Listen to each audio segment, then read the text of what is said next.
Hey nerds, Farmer Jesse here. Welcome to Growers Daily, your daily dose of ecological farming insight. It is Friday, January 23rd, 2026, and today we are talking about where the microbes go in winter, what happened when we started telling time, hint, it kind of started telling us, and it is Feedback Friday, so let's do it.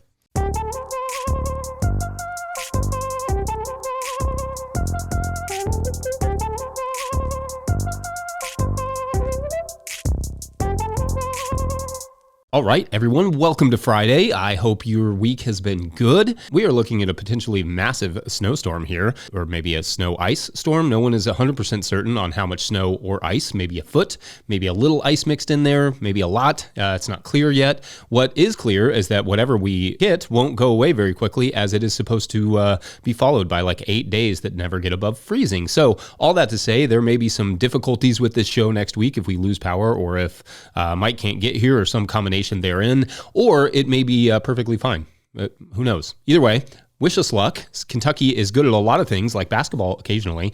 Snowstorms are really not our strong suit, but we're up for a good challenge, so yeah. Anyway, it is Friday, which means Feedback Friday, where we explore what you all were saying about this week's topics. On Monday, we talked about leaks and took on a fun, wide-ranging series of questions. On the leaks front, lots of fans of that crop out there, like myself. At George Lee wrote, quote, "I'll use the entire thing. Tops go into the dehydrator for one of the best onion green powders ever to use on omelets." End quote. Interesting. Yeah, that sounds good. Leek tops are often neglected in the kitchen, in fact, because they are fairly chewy and fibrous, so not always the best eats on their own, but you can pickle or saute them or dehydrate them like this. That sounds cool. And how we used to use them in the kitchen a lot of times was for our bouquet garni, which is just like wrapped up herbs in a green leek, and then you tie that up with like butcher's twine, and you throw that in soups and stocks and sauces and that sort of stuff. At Caroline Brett added that leeks get rusty, ugly, and yeah, I didn't talk about rust, but I've talked about it with garlic in the past on the show. Not an easy one, and many alliums can be susceptible. Good crop rotation is important in rust-prone regions. Make sure to space the leeks widely, or at least wider than the rest of us, as good airflow and ample sunlight will help. Definitely not an easy one to deal with, rust. Just make sure your plants get everything else they need and remove any diseased leaves when you see them. On Tuesday, we talked about wetlands, using legumes to fertilize heavy feeders and hose. Lots of good tidbits on the wetland stuff. And garden hose, like HOES, although it anagrams to HOSE, which is kind of confusing. Anyway, it's like a homonym and an anagram. How many words do that? I feel like that's not very common. Anyway, lots of good tidbits on wetlands. At Asteria wrote, quote, "Are there wetland crops that can be grown on a market garden or just personal scale? I'm thinking watercress, cranberries, maybe in a ditch off the main water route. I don't actually know, just pondering an interesting idea. Or just let the cattails go wild, put up some bird houses and set out on a rocking chair with a pair of binoculars to charge birders. Top seed in the house."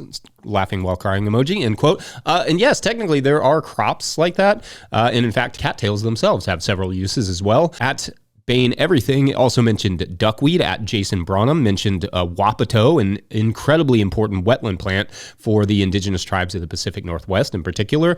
I mean, yeah, wild rice, water chestnuts, so many valuable and unique water-loving plants live in that type of ecosystem. The challenge with wetland crops like that is mostly like food safety. Cranberries and other crops that we generally process, like grains, being the obvious exception. But also, I think it really sucks that we do have to think about stuff that way, and we do in terms of economics, and when in fact the economic value of wetlands is everything they do for the environment, and that's just a little bit harder to monetize. If you were to go back to like the wetlands managed traditionally, as many were just a few hundred years ago all over the planet, these would have like been massively abundant places, grains and grasses, fish, large herbivores and predators, eels, birds, bugs, plants, all the things. Almost every square inch would have been covered in something useful and or edible. Whether or not you could create that same thing and then commodify it, that's a little bit harder of a question, because in order to do so efficiently, to grow something, you could sell consistently, you have to control the wetlands perfectly. And once you do that, you lose much of the diversity that creates the abundance.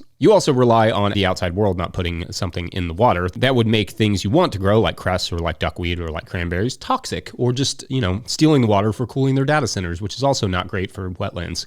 Where there is a will, there is a way, though, and it would be rad if someone, were to buy a giant marshland, improve it, and demonstrate how to make a living from it, foraging for chefs and crafters, and, letting hunters and or birders come pay to explore. Anyone doing something like that would love to see it. Gets on Zillow and, starts looking for wetlands for sale in Kentucky, and then also looks at the bank account.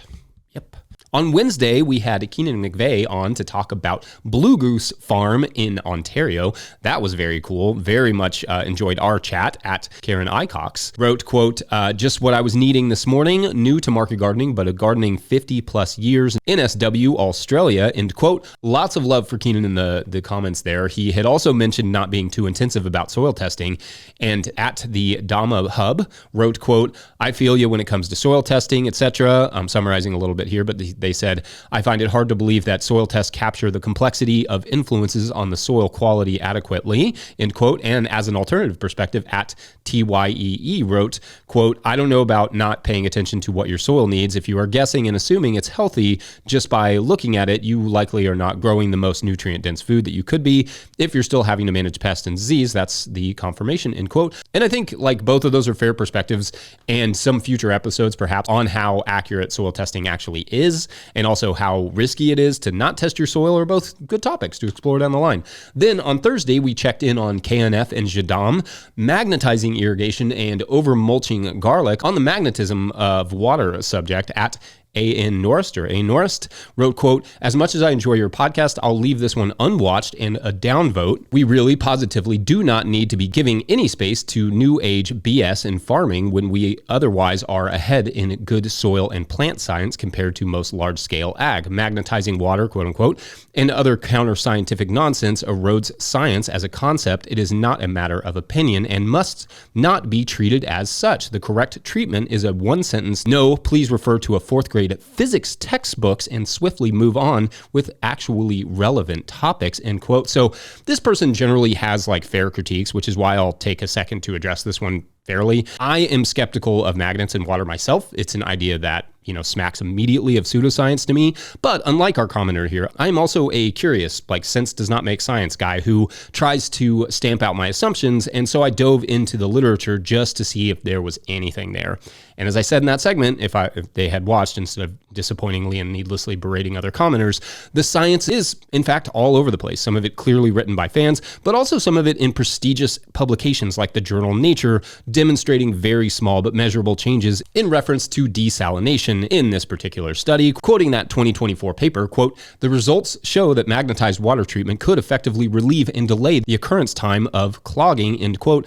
These ideas are controversial among scientists for sure, but also there are hundreds of papers exploring the subject, descaling, desalination, all of it, far more, in fact, than basically anything we actually talk about confidently in the ag community, including widely accepted ag practices like BCSR or soil balancing, which is consistently panned by researchers as pseudoscience. Again, I'm not, endorsing magnetizing water. I'm not going to buy a magnet for my own water, but I took on the question and was frankly surprised by what I found, which was that scientists are also curious about it, which was kind of fun for me to change my view on it. To me, what erodes science as a concept, to use the commenter's phrase, is this sort of holier than thou elitism. Curiosity is way more fun, way more inviting, more infectious, easier to listen to. So feel free to be critical of my exploration of these things, but also be curious, listeners. Who knows? Maybe the science has been updated a bit since you were in fourth grade. Anyway, there was a lot of good comments on there, so I don't have time to get to them, but great stuff as always this week, Nerd Family. We're going to take a quick break, and when we come back, we learn what the microbes have been up to this winter. BRB. Hey nerd, this is Sean at Stump and Holler Homestead in Estacada, Oregon with the late January harvest in the tunnel here. Still lots to go. Arugula, spinach, lettuce, bok choy is hanging on. Got some carrots for later. Go Cats! Today's episode is brought to you by High Mowing Organic Seeds.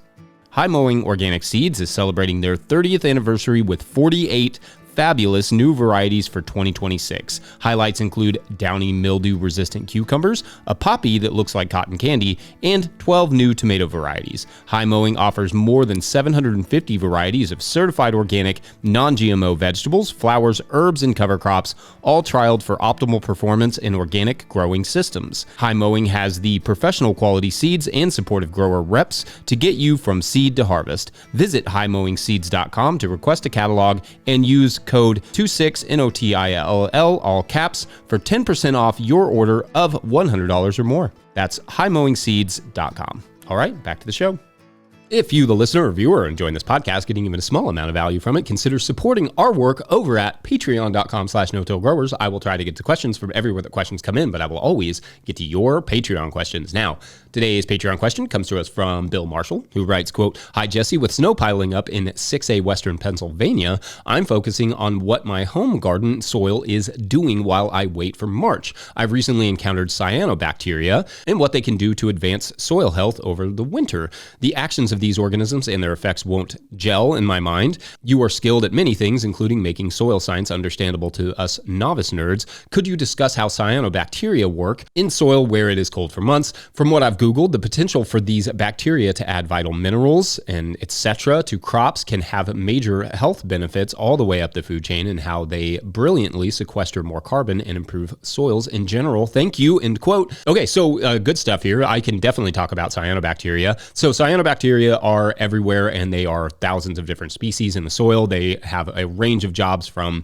fixing nitrogen to stabilizing the soil. I know how I often talk about like soil aggregation or soil aggregates, those little molecular bundles of carbon wrapped in soil particles that hold water and keep the soil together. Cyanobacteria are often the microbes that are inadvertently wrapping microbial slivers of organic matter up in soil particles, or at least they're really good ones, the goofballs. But this is also why they are considered great for carbon sequestration. If you have ample quantities of these microbes in your soil, they do a great job of storing organic matter in the soil in those aggregates, thus sequestering it for some amount of time. This is also why they have been used in soil restoration projects. They are great at colonizing soil and then re-energizing it.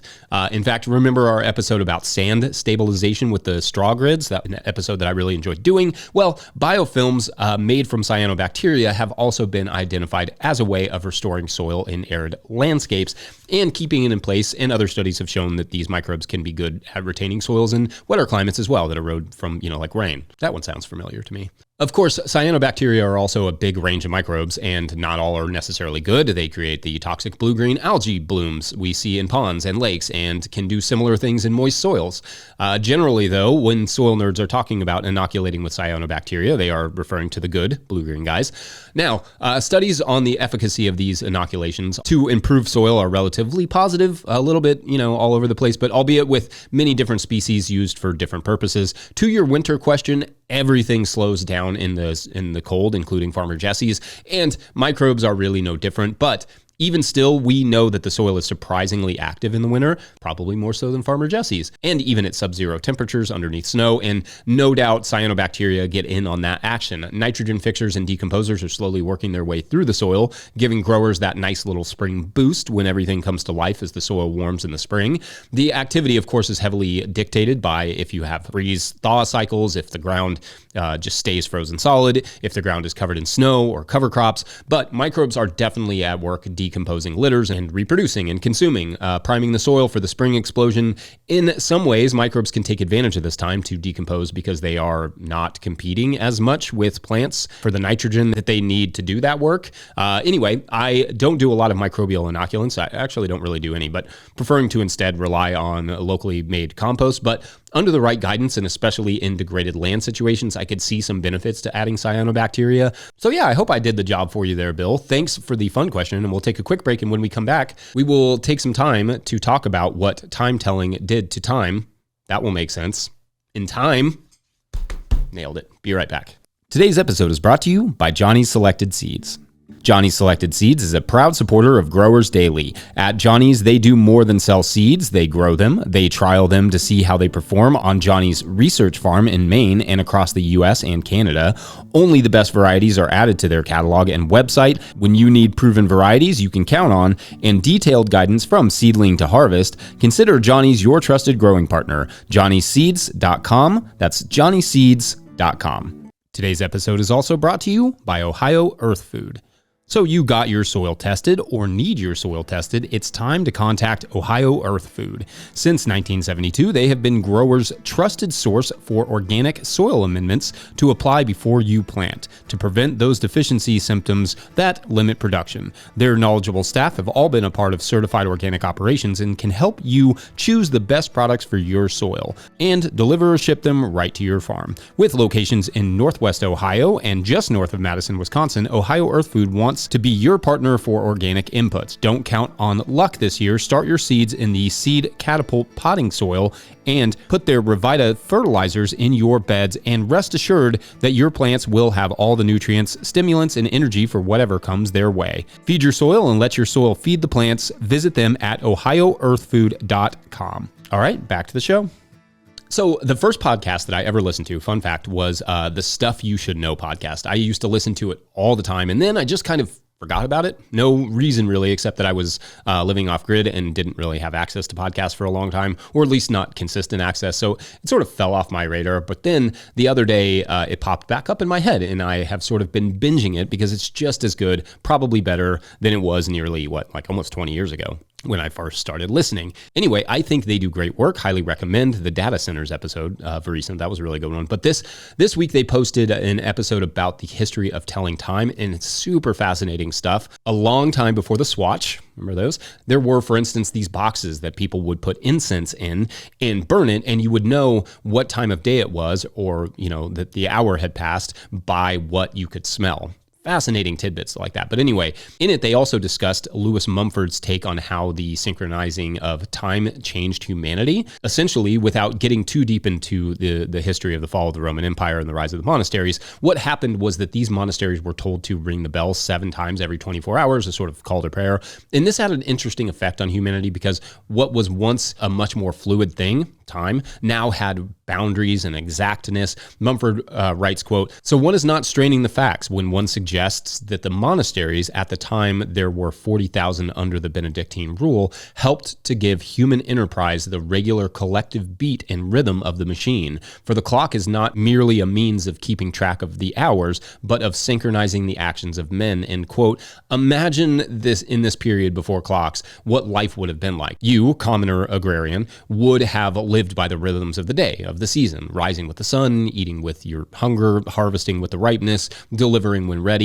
At that time, there would have been plenty of stresses, no doubt about that, but there would have not been the stress of deadlines, at least not in the same way as a deadline would be now. It would have been something like by this evening and not at 8 p.m. or whenever it's ready and not on my desk by noon. In a way, there was a fundamental shift in power and control when we started keeping time. The first great colonization, great as in scale, not in affection, was when commoners were kicked off their land and then allowed to come back and be labor or rent on it, or forced to.